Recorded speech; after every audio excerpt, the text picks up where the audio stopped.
నమస్తే అండి. ఈరోజు నేను చాలా సింపుల్గా చాలా టేస్టీగా బెండకాయ కర్రీ చేస్తున్నానండి. అరకేజీ బెండకాయలు తీసుకున్నాను. నేను నూనె పెట్టుకున్నానండి. స్టవ్ మీద కొద్ది వేడెక్కింది నూనె. ఇందులో ఏమి తాలింపులు ఏమి వేయనండి.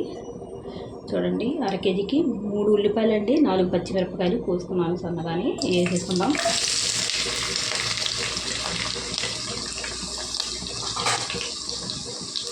ఇందులో పసుపు వేసుకుందామండి. రుచికి తగినంత ఉప్పు అండి.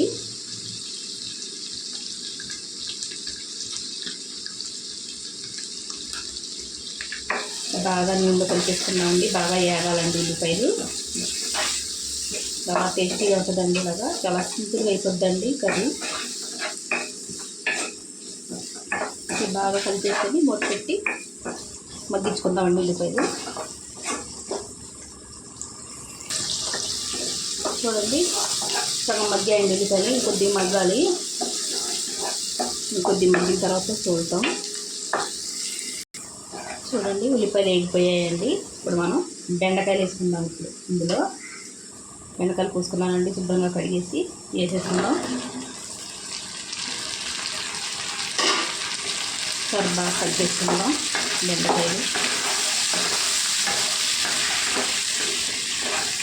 నూనెలో కొద్దిగా మగ్గాలండి బెండకాయలు. బాగా కలిపేసుకొని మూత పెట్టి మగ్గించుకుందాం.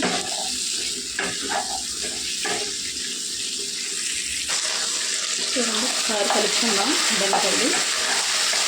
కొద్దిగా మగ్గాయండి, ఇంకొద్దిగా మగ్గాలి బెండకాయలు. ఒకసారి బాగా కలిపేసుకొని మూత పెట్టుకుందాం మళ్ళీ 5 నిమిషాలు. చూడండి, ఇలా కలుపుకుంటా మగ్గించుకోవాలండి. అన్నీ సమానంగా మగ్గుతాయి బెండకాయలు. ఇప్పుడు మనం ఇందులో ఇందాక పచ్చిమిరపకాయలు మనం ఎక్కువ వేసుకున్నాం కదండి. కారం తగినంత తీసుకుని వేసుకోవాలండి. మరీ ఎక్కువ వేసుకున్నా కూరగాయల్లో బాగుండదండి, తక్కువే పడుతుంది కారం. నేనైతే 1.5 చెంచా వేస్తానండి.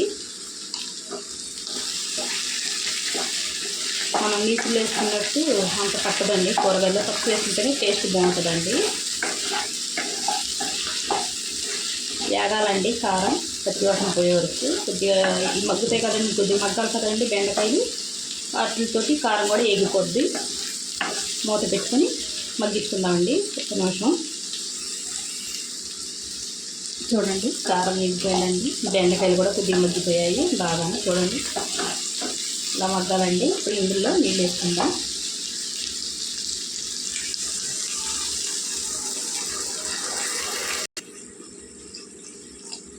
గ్లాసు పావు వేసుకున్నానండి నీళ్ళు.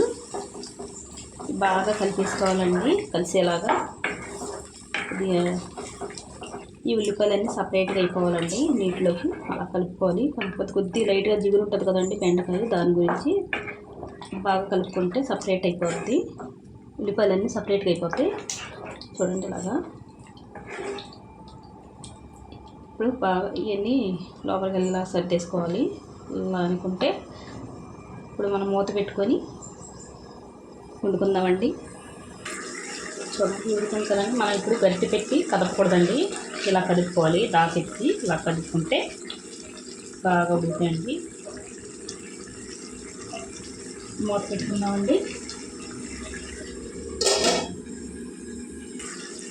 చూడండి, ఇంకా బాగా దగ్గర పడింది.